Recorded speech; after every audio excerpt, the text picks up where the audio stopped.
How's everybody doing? I'm about to show you guys some really cool stuff right now. Brain control, right? It's something that a lot of people have talked about. A lot of excitement has come from it. And we've done a ton of work over the last 8 years to bring this to consumers, to commercial applications. So it is my great pleasure to be here in front of all of you and show you guys some really cool videos and demos of the work that we're doing. But I want you to start off by putting you guys into a scene. I want you to imagine a world where your technology can feel what you feel. Whether you're having a good day or a bad day, it's able to interpret what you want, what's going on, and be able to understand you at a level that previously wasn't possible. Help you overcome the challenges of life, whether good or even just feel the joy that you feel whenever you're happy. Believe it or not, this technology already exists. It's called the brain-computer interface, and it works in a very simple way. What we do is we record a person's brain activity, we analyze it using machine learning, and then from there we actually use it for controlling applications. While this might not sound complicated, I promise you it's a ton of work, and it's been a pleasure to actually work in this area for over a decade and show you what we have available for us.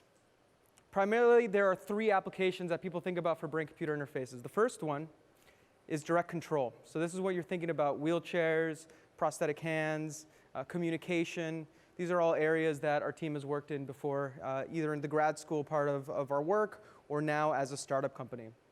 But there's also a deeper layer, an unconscious layer, a layer that touches on the textures of information that previously are untouchable.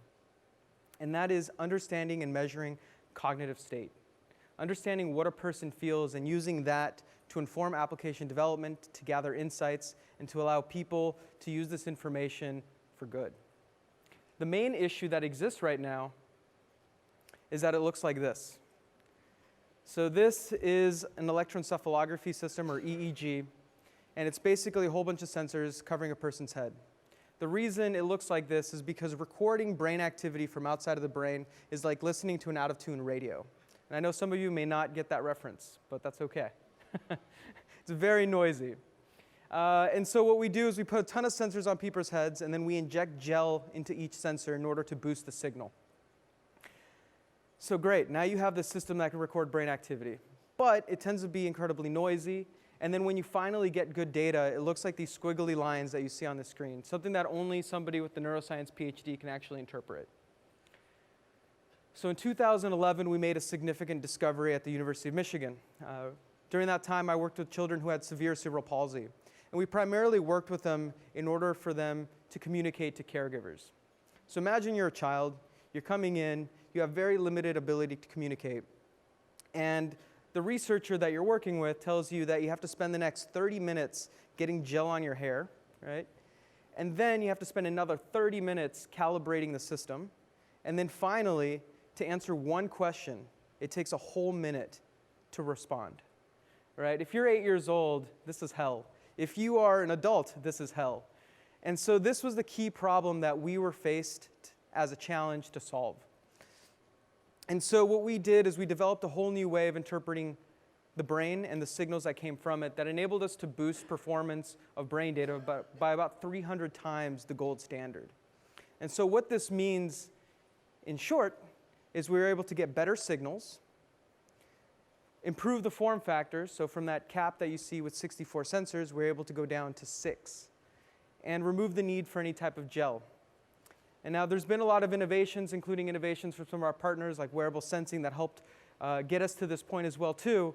But a lot of our work has been on the algorithm development side and machine learning side. And I want to show you guys what that looks like. So in this next video clip, I'm going to show you one of our previous machine learning systems that we've shown before in the past. Actually, some of you guys here in the audience have even tried it yourselves. It's a system that we use mainly to show off the performance difference between our technology and what's available anywhere else in the market. Here, walk through an environment and interact with objects with his mind. Wake up. This is not a test. You need to escape from here. Remember, your new powers allow you to perform actions using your mind. When an object flashes, that means you have control over it. So this is a game demo that we've been showing to people. You need to find a way through this door. Look around for clues. And really what Adam has the ability to do is grab objects just by wanting it and throwing them just by wanting it. And this is all done in real time. Previously, this was something not possible to be done with electroencephalography or EEG, which is the brain sensors that he's actually recording. And all of this is happening in real time. And some of you have even been able to try it during our demo, but here you can see him typing into a keypad. And while these are very simple movements, you can see Adam's able to interact with the world. So that was the work that we showed off last year across numerous industries, and we got to partner with some of the biggest leaders in the field, including NASA, TRIP, Trimble, who's a big partner of ours as well too. And what we found out is that while interacting things is really incredible for augmented reality applications, imagine not having to stick your hand out to poke at things in the air, but you can just seamlessly, consciously want an action to happen, and then it happens. But our customers kept coming to us and telling us, this is great, really love it. I also want to understand the person who's using the system. I want to start tapping into the effective computing capabilities, the user intent capabilities of what brain-computer interfaces to have. So as an announcement, I want to introduce you all to the first ever Neurable analytics platform, where we have taken our innovation that we developed in 2011 and are bringing it toward analyzing user intent and emotion, allowing for the first time the ability to measure in a repeatable and reliable way stress information and what is cognitively and emotionally meaningful to a user. All of this happens in real time. All of this happens in a very simple, easy-to-use visualization model and integrates directly into Unity in a fast and simple way that you can get started in just 5 minutes. But what this means is that for the first time, we have the ability to get unbiased cognitive insights. Unbiased cognitive insights. No more user surveys, no more need for any of that. We can literally just understand what the user wants. And we've already been using it across design, which we'll be talking about later today in this talk, but also in training. So we have individuals going through a training program. We have an expert go through it. And what we're able to do is automatically label the data as to what an expert finds cognitively meaningful or eventful to them, and then run a novice user through it as well too, and make sure that the novice user doesn't graduate until they're able to hit the same marks, right? That is some power for education right there. But then we can also use it for human insights, understanding what people actually want. What is the product that they want, right? How can we provide them the best service and the best connection with what we're going to offer them? And just to show you a quick video of how this platform is coming together, this is actually a video demo of our algorithm. And what we're having the person do right now is something called a Stroop task. The Stroop task is used in scientific environments in order to help elicit stress. Now what the person is going to see is they're going to see words on the screen, primarily a color, so for example, green. And then that font color is going to either be green or red, for example. So if you see the words green and the font is green, your brain recognizes that and is able to respond to the Stroop task faster. But when they contrast, so you see the word green and a red color on the font text, it creates a conflict in your brain. This conflict, as you can imagine, is far more difficult to process. And so we're able to pick up that information using the Stroop task and among other tasks, but this is what we'll be showing you today. So the top graph there is the stress levels, and the bottom is actually their reaction time and whether they got the answer right, which is in green, or wrong, which is in red. And what you'll notice is when they're in this nice, calm environment, their stress levels are fairly flat. They're relaxed. And then what we're going to do is we're going to start the Stroop task. So you can see the images popping up. You can also use numbers, which we did here. But as soon as their brain sees that we need to start kicking up the action, you can see their stress response starts to shoot up. And what we're able to see from this is we're able to understand whether a person stress is affecting them positively or negatively. A little bit of stress makes them better and faster, but too much stress makes them fall down. And this is a type of information that we can record reliably and repeatably, and that's something that previously wasn't able to be said with EEG. And then we compile all this information, give you the accuracy that the user got during the tasks, the reaction times, and whether the stress actually affected them or made them better. And then finally, the stress that they were able to handle and how that all performed. And all you have to do is put on some EEG sensors that require no gel, just a few of them already integrated into a VR device, and you're off to the races. The next thing that we're able to do is something we call meaningful events. So this is a family of brainwaves that enables us to understand what is cognitively meaningful to a user or not. So imagine this from a consumer insights perspective. Even from something as simple as packaging. Understanding what packaging connects with an individual, what's emotionally stimulating to them, videos, pictures, etc.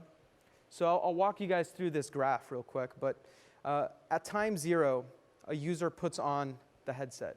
And at that moment, everything is shiny and incredible. And that's why you see that large circle up where it says 12. This means how eventful is it? 0 being very little, 12 being very high. And then as you're going through the experience, it starts to flatten down. And then we actually show them the picture of the dog that was on my slide number 2, and you'll see this increase in brain activity. Now what's really cool is I actually chose the picture of the dog for this presentation because through our experiments, what we found is that is something that emotionally connected with people, and that even after the presentation was done, a lot of people could still recall this picture of a dog. Now, how powerful is that? To be able to understand what is the right type of content to show people that you have available to you.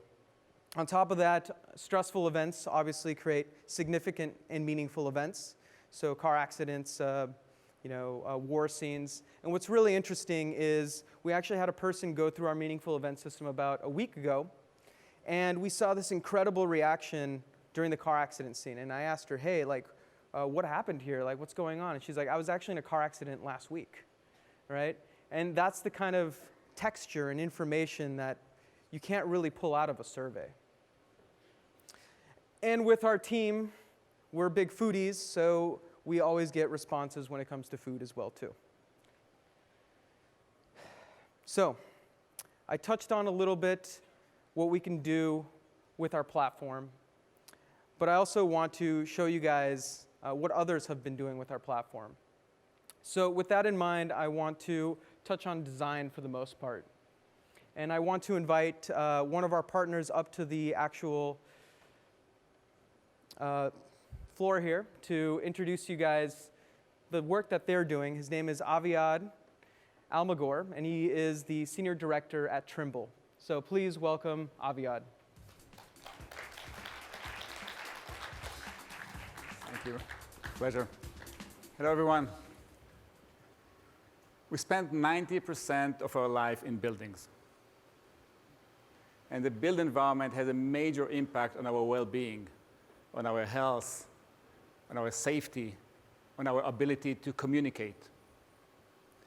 We know quite well today at Trimble how to use technology to improve design and construction processes, how to make them more efficient, how to save time, improve safety. But we are quite in the dark regarding the impact of a design on a user experience. And that's a big challenge. I would like to take you through a short journey, 30 seconds. Look at the images on the screen and try to feel the experience, what it means to be in those spaces.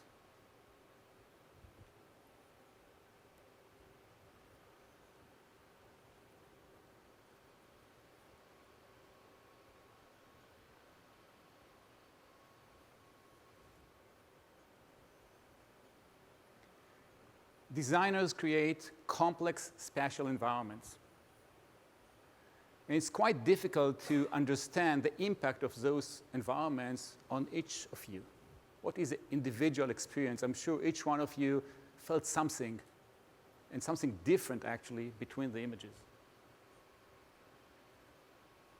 What if we can find a solution which will give us an insight into this experience? What if we can turn this implicit experience into an explicit one? This is a connection between Trimble and Neurable. This is exactly what we're trying to do. Taking 3D model like SketchUp, connect them to the Neurable technology, putting a user in a VR experience and monitor his brain activity. And using the Neurable technology, translate this brain activity, EEG, into some meaningful outcome that architects and designers can use in order to improve their design, in order to get the right experience. And down the road, if we can take this technology and connect it with AI, architect can create design variations and actually get, as a result, what kind of experience will be the outcome of the specific variation. And maybe the most important thing, what kind of experience will provide us, the end users, the best outcome. So this is our common vision. Thank you.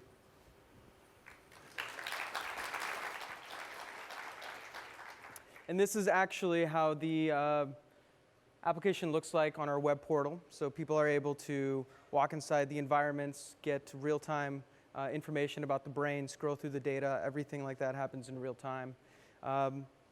Aviad, thank you so much. He'll be available here for Q&A. One more round of applause for him. Thank you so much. Thank you.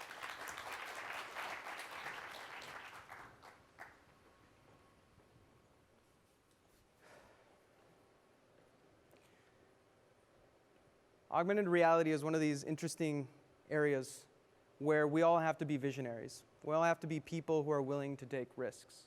The future that we look forward to is one where everything is connected, where information is overlaid in front of you, is seamless, natural, and requires zero learning to actually interact with.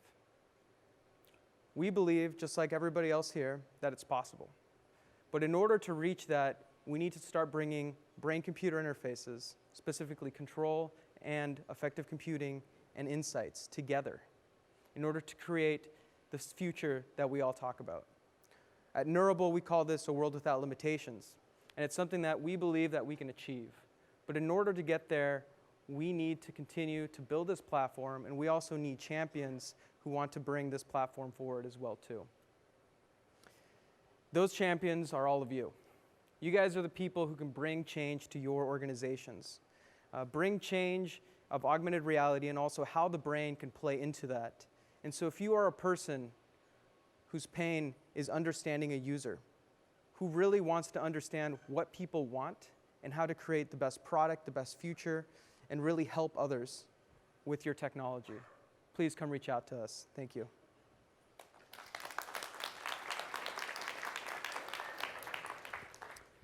Now I got some great questions here. Let's see. What dangers does this data pose in adherence to HIPAA laws? Well, thankfully, the brain-computer interfaces that we use are considered no-risk, low-risk systems. So very little, if basically they're classified as none. We don't get invasive enough that we can literally read your thoughts. We can make inferences as to what you want based off the content that's shown to you. And so when it comes from the ethical point of view, this really isn't a significant concern to us at this point. Aviad, do you want to take one of these? Yes, a question about the ability to utilize this same technology for other use cases. And certainly what we are looking at, in addition to this kind of insight into user experience, is using BCI for safety. Trimble is very strong in the transportation industry, and the ability to get insight about fatigue is critical for this kind of industry. So a fantastic use case. And one additional thing that Ramses also already reminded is about the interaction. With mixed reality, the world is our GUI, and we need a tool to interact with data, with digital and physical assets. And again, brain-computer interface is a fantastic fit for this kind of environment. So one great question we have here is, are you applying unbiased cognitive measures for people with severe impairments? The laboratory that I work at the University of Michigan, they are focused on the medical end of our applications. Any innovations that we do get used for them as well too. And just to share with you all a story, I was once working with a person who had ALS. And they asked us to remove the tube from their feeding tube, basically. And the nurses thought that what they wanted to do was pull the plug. And really, after asking enough questions to really make sure that we were confident what they wanted to do, it turned out that they were just in pain. And that they wanted the tube removed because it was painful to them. And so being able to understand a person's stress information in those kinds of situations, both in a clinical situation and for consumer insights or use in other products, is highly significant. So much of our communication happens with how we feel and how that affects our body language. And so this really allows us to tap into that. How important is the position of the sensors? This is a great question. It's very important. Very, very important. What you'll notice is that we don't traditionally use forehead sensors with our main product. The reason for that is the forehead actually collects a lot of noise. I'd be highly suspect to any EEG system that uses forehead sensors. It's very easy to game the system that way. So we use sensors primarily in the back of the head and also around the somatosensory and in the top of the head to get the frontal lobe. And when it comes to that, we're able to get far more robust results that aren't interfered by noise or with the ability to people to actually affect the signal to try to cheat it. Man, there's a lot of questions coming in. You want to answer the last one? Which one? Let's see. Well, I'll go with this one. Does your system adapt dynamically based on user performance? Yes, it does. Now, right now, for a lot of our cognitive analytics systems, that's based off of a large user pool. But when it comes to some of our other applications, it does take into account user performance and tweaks things, et cetera. Actually, another interesting side of this question, kind of tweaking it a bit, is think about mixed environment with digital and physical content, and think about a responsive environment. So if we can monitor the user conditions, we can actually impact this condition by changing the environment around him. Imagine operating room or a shopping center. You would like the user to be in a specific kind of experience, and you can monitor his state and adjust the environment accordingly. Mm-hmm. Really good question just came in. Do you believe that eye tracking can improve your system? We do work with eye tracking with some of our customers. What we found is that eye tracking does give you good insights as well too as to what a user wants. But the problem with how eye tracking works is that your eyes are meant to only take in information. That's their key response. Now obviously if something is important to you, they respond in slightly different ways. But what we found using brain-computer interfaces is, first of all, you get a lot of false positives from the eye that are just related to novelty. So when you see something new, they activate a lot. But if you see that same thing multiple times, your eyes tend to respond less and less. With the brain, we're able to really tap into those circuits, and while there is a novelty response, the brain enables us to not worry about as much when it comes to novelty and what we can interpret from the system. But on top of that, we're able to get stress information. Stress is something that you can't easily get with the eye, and also meaningful events. What is meaningful to the user, not just because it's bright or red, which is typically what the eye focuses on, but actually what's innately useful to the user.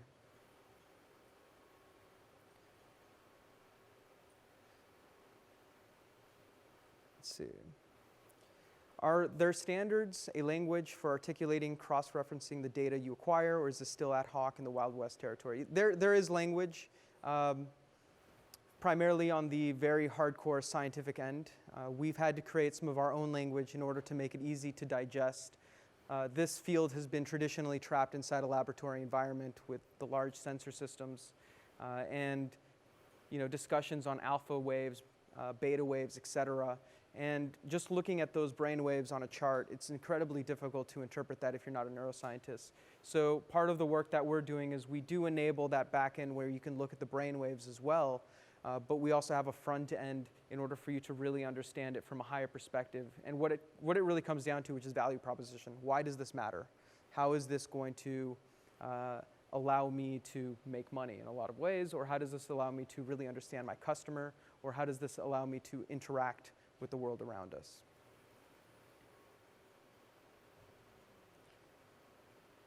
What did you find in training research that differentiates experts from novices?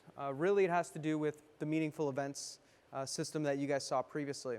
So what we've noticed is that experts have very key moments where they're able to tie an experience that is important, that might be incredibly subtle to a novice. So imagine you have somebody playing a game or watching a replay of a game.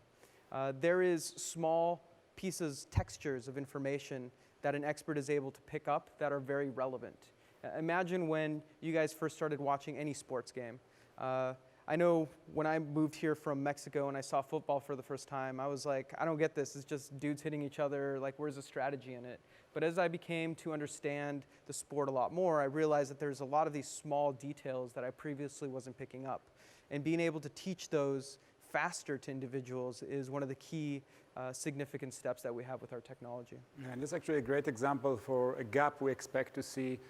Architects tend to use gut feeling to evaluate their designs, and they are pretty sure that what they experience, the end user will experience as well. They don't take into consideration the fact that they're very knowledgeable about the history of architecture and the fact that they're using some kind of referencing to other works which the end user is not aware of. He doesn't care. And with this kind of technology, we can actually identify those gaps. So we got significantly bombarded with questions, and I appreciate that. It means that there's a lot of interest in this room. Please come talk to us afterwards. Obviously, anybody with the Neurable shirt will gladly answer any questions. Myself and Aviad will be around as well, too. Thank you so much. Good? Great. That's right. Thanks very much, Dr. and Aviad. Okay, we have come to that time for yet another break. So get up, stretch, grab something to drink, walk around the expo, and meet back here just before 4 o'clock as we start our final stretch of the afternoon. Thanks very much. See you in a bit.